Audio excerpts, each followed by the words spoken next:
UMNO and PAS has formalized their collaboration. This led to the formation of United Ummah Government, which will administrate Kelantan, Terengganu, Perlis and Pahang.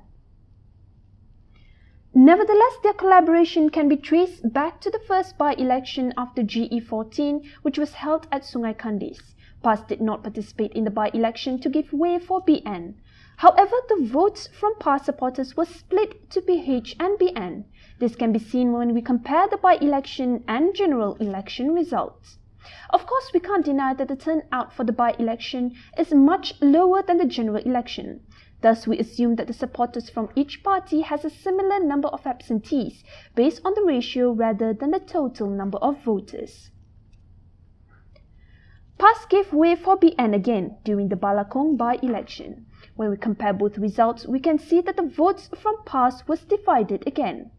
The turnout for the by-election was roughly at 27,000 voters, whereas the turnout during GE14 was approximately at 54,000 voters. Thus, the voters for the by-election has been reduced by half. Could it be that PAS supporters did not turn out for the by-election? It is unlikely, as PAS do campaign for the by-election asking their supporters to vote for BN candidate. For Seri Setia by-election, BN give way to PAS instead. If we look at the results of Seri Setia, PAS votes for the by-election actually increase. On the contrary, PH popularity vote is decreasing. The turnout for this by-election was also roughly divided by half, from 44.5 thousand voters during GE14 to 23.6 thousand voters for the by-election. Again, assuming that the supporters from each party has a similar amount of absentees according to ratio, it is safe to say that majority of the BN voters have turned to PAS.